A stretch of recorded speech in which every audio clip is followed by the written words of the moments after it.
We have a new season and showcase tomorrow, and ever since the first state of the game, something has been on my mind, kind of eating at me. And later on in that week, Joe Blackburn made a Twitter video as a follow-up to State of the Game, talking about PvP and a strike force. So that all kind of pushed me even more to go back and see what happened. I think it's going to be a pretty fun ride, but before we do, a big shout out to the sponsor of today's video, Surfshark VPN. There's a link down below right at the top of the description, and they have an amazing deal for us. Use my code COOLGUY to get 3 extra months free. They do offer a 30-day money-back guarantee, so there's no risk to try it out for yourself. I've been very happy with this service. I love Surfshark VPN. It's the only browsing product that allows unlimited simultaneous devices. Most of them limit you, but not Surfshark. You could have it on your phone, your desktop, as many devices as you want. Surfshark encrypts your data, keeps it safe, an extra layer of security for your photos, your videos, all your personal stuff so no one can see it. It hides your true IP address, extremely easy to use, it sets you up with the closest server, and for me personally, every time, the closest server to me has been a fiber connection. The speeds are great. It works as an app or a browser extension, allowing you to place your phone or laptop anywhere in the world. And what's great for us gamers, you can game in full privacy and security. That includes hiding your IP in Discord, other chats, not have to worry about it. Protection is key. Again, use my code COOLGUY to get 3 extra months free. And I hope you guys get behind Surfshark as they've gotten behind me. Use the link down below right at the top of the description. So all of this is speculation. We're gonna go down a timeline. And to me, at least, it makes sense. It makes a lot of sense. I feel pretty close on it. In the first state of the game, Joe said multiple times with quotes, things like, thanks to hard work from multiple teams, we've delivered several editions of the Crucible over the past few seasons, and our studio structure is built to support more overarching updates to PvP like the ones above, rather than doing things like focusing exclusively on maps. When we do focus our resources on building new PvP maps, it comes with the trade-off of multiple teams' bandwidth's work that contributes to a variety of experiences that players also hold dear. New story, exotic mission content, core activities make up the foundation of each new season, new destinations. So what we got from this, without the actual words, the gist of it, there is no PvP team, and there hasn't been. So as a player, when did that happen? How long has that been going on for? The Crucible has kind of been a pain point for players for years, and apparently a pain point for Bungie as well. And for a while, anything PvP that's been delivered has been by multiple teams, just picking at it, helping out. The weapons team has had huge updates. They've had the biggest impact, like on the surface. Changes the sandbox of different weapons, and they're also doing that for the overall game, but made huge impacts in the Crucible. So in that first state of the game, it sounded just like a pain point. We got what we got. It was through a collaboration of multiple teams. We got it done. But after that, it sounds like after all the feedback, the large sentiment of, that's just not enough from us players. What we've seen, what you've been doing is just not enough for the Crucible. So it looks like meetings took place, topics were discussed, a PvP strike force was assembled, like Avengers style, which is good. It is very good. We just need it all in the game. Playlist modes, whatever, a map pack. I haven't heard the word Bungie PvP map pack for literal years. So that's a good thing. That's a very good thing. But with all this going on, I just want to go back to where I believe it all started, where decisions were originally made. A quote, the studio structure, which is how the game's operating. There are some things that are unclear to me, like when Marathon first started getting worked on, but I don't think that even makes a difference to what happened. Let's look at the timeline of 2018, 2019. We've had multiple video documentaries, multiple This Week at Bungie's, over the years, many before 2019. But in those articles and videos, that includes names like Josh Hamrick, Steve Wisniewski, Derek Carroll, and more frequently, all the time. Like March 1st, 2018. Actual titles in This Week at Bungie for the developers. We invited PvP design lead Derek Carroll, things like that. So the team was there, actively working. And I want you to know, maybe you're newer to Destiny, but I've been following Bungie for a long time. I've read every single This Week at Bungie, all the way back into the Halo days. I've watched every single video documentary, anything about the game update. So if you're a veteran of the game or of Bungie in general, you know who these people are. When you see Derek Carroll, Josh Hamrick, Wisniewski, we're talking about OG worked on Halo PvP sandbox, having design roles within PvP, just period.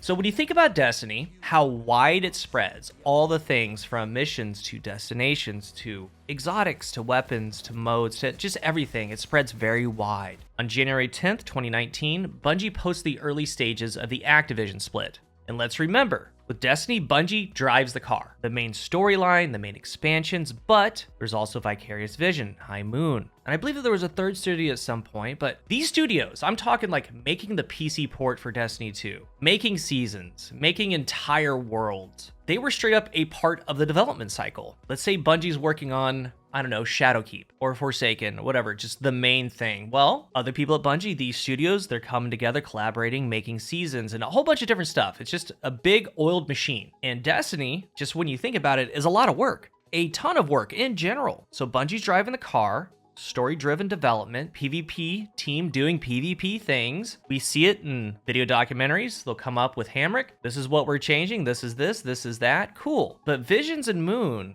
the Activision resources, I mean, not every single developer, but a lot of them worked on it. Those studios each had like 200 developers apiece. Split from Activision. When that happened, a huge chunk of the overall Bungie workforce is just gone. Snap of a finger, Thanos. Probably hundreds of people just gone. No longer working on Destiny 2. Luke Smith said in January 2019, our sincere thanks to the people at Activision who've helped bring Destiny to other players High Moon, their wonderful collaboration with Forsaken, Vicarious Visions, Destiny 2 PC, worked with us on Warmind, and they're currently writing their Destiny Swan Song with content that's going to appear in Season of Redacted. So Forsaken is the time frame. Forsaken came out September 4th, 2018. This is 4 months before that Luke Smith 2019 article. September 4th, 2018, 4 months later, we have the January 10th blog post. That's the split from Activision. It is, quote, underway in the early stages, both committed to making the handoff as seamless as possible. So in this time of Destiny development, let's really think about it. Bungie has to make a shift on how it operates. It has to. Activision brought studios and simply put resources. When Activision was there, they threw resources for Destiny when and where needed. Dev time from studios, whatever. So that's all gone, the studios and resources. So I think it makes sense. All hands needed to be on deck to make the main game, period. And noted with Forsaken, they also introduced Gambit, PvEVP. The new mode had all the elements of the game. It's something new for players to enjoy. Development time for an expansion and seasons takes a lot of months, takes a lot of planning, and decisions have to be made. So still in that Forsaken timeline, 2019, March 24th, Josh Hamrick. Again, been around for a while. Halo PvP, Destiny 2 PvP, design work, whatever it is, announces that last week at Bungie. Okay, we have a departure. 5 days later, March 29th, 2019, senior designer John Wisniewski announces he's leaving Bungie after 12 years. So we have people leaving. And remember, at this point, I think, since a huge chunk of the workforce is gone, they need to make the main game to push forward. Decisions are starting to be made. And note here, like since this point, this March, April, May 2019, the word PvP team is not mentioned in another This Week at Bungie going forward. Shadowkeep and New Light delayed from September 17th to October 1st, 2019. So, October 1st, Destiny becomes free to play with New Light. Director's Cut Part 3. So in this time frame, 18, 19, 20, August 16th, 19, Director's Cut Part 3. Luke Smith. So why have we been so quiet about PvP? Well, we didn't have a lot to say. We weren't actively developing something to hype up, and we knew PvP was going to be something everyone got for free in New Light. So we can just stop there. But let's go forward. It wasn't really a part of Shadowkeep's core offering, but what we were doing about PvP became a question that we asked internally. A bunch of folks on our team are passionate about the Crucible. We wanted to know where it was heading.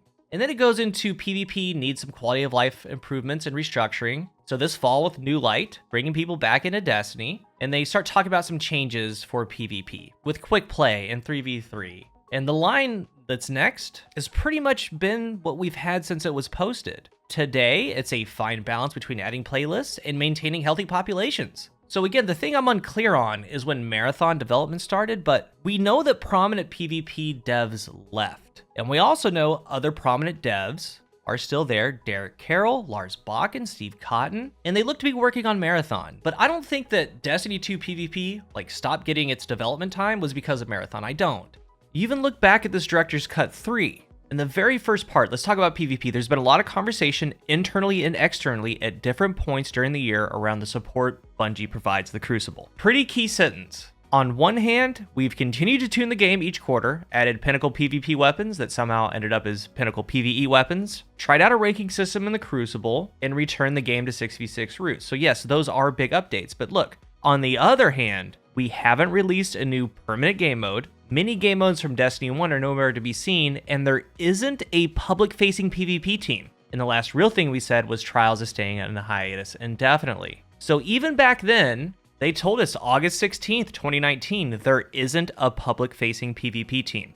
I think somewhere in 2019, that Destiny PvP team was straight up disbanded, and it was disbanded due to losing the massive workforce from other studios from Activision, and then having the full weight of the main Destiny game at hand. So that weight of the full main Destiny game had to have made that structural shift of operation. Like, you have to compensate. Pretty much, again, all hands had to be on deck. And I think it was disbanded. Some stayed, others left. Gambit came out, so it was something that, they could just ship and sit. Gonna stay around, but slowly, Gambit lost its dev time, PvP lost its dev time, and as it was said by Joe, between this, multiple teams picked at these things while they were working on the main game. And over time, the mode just kind of decayed. There were life support updates in a form, I guess, from maybe a revamp to trials or the comp ranking system. I mean, just little things here and there. Other teams added in to bring a little bit of life into them. But it makes sense to me that there hasn't been a PvP team for Destiny 2 for right about 5 years. The time frame of the Forsaken Activision split. I think that's where it happened. All those funky things that were going on and people leaving and going free to play. And then the articles of, we don't know what we're going to do internally, and, well, it's going to be for free anyway. All these things, from those articles to updates to devs leaving to titles not being in this week at Bungie, it makes sense to me. And I could be way off, speculation, but it was really interesting looking back on this. But a new question kind of comes up for me now. We now have this PvP Strike Force, the PvP Avengers, that's what I'm going to call them. For the next year, our plan is to change the map release strategy from a slower rollout to a single map pack that comes in one drop later in 2024, available to all players. So the goal is to get away from the single installments, where the single map is expected to fit many different modes, different play styles. It ends up being a more generalized experience. The new strategy is going to allow the team to ship multiple maps together, delivering a more refreshing PvP experience at once. But in that first state of the game, it was made very clear that any development time spent on PvP takes away from the main game. The missions, the modes, the destinations, everything. But now we have a PvP strike team for the Crucible specifically, so does that or does that not take away from the other aspects of the game that was mentioned before? So yeah, more questions come up, but again, looking at that first state of the game, it was made clear that there was no PvP team. That means at some point, the decision was made not to have a PvP team. And when you look back at that split and going free to play, and then the decaying of the Crucible up until now, and the decaying of the Crucible has shown its age so much, it's been all over Twitter, all over Reddit. And I know some players don't care about the Crucible, that's fine, but a lot do. And at this point, whatever happened, happened, but the decision is now made that, you know what? We do need a strike force. We do need to give this mode an uplift. We need to make new maps. They're doing that with the map pack and kind of get it back to where it was pre-2019. It's not going to be, but it's the most that we've ever had since. I'd like to hear your thoughts though. I didn't cover the first state of the game and I didn't cover Joe's Twitter video. And that's because this was always in the back of my mind. I was like, you know what? I want to post it. I want to hear what you guys think. So let's talk about it down below. Does this timeline make sense with everything that happened with that split, with the words in the articles, devs leaving or reassigned to other IPs within the company? Just all very interesting. Let's talk about it. Thank you for watching. And until the next one, I am Cool Guy.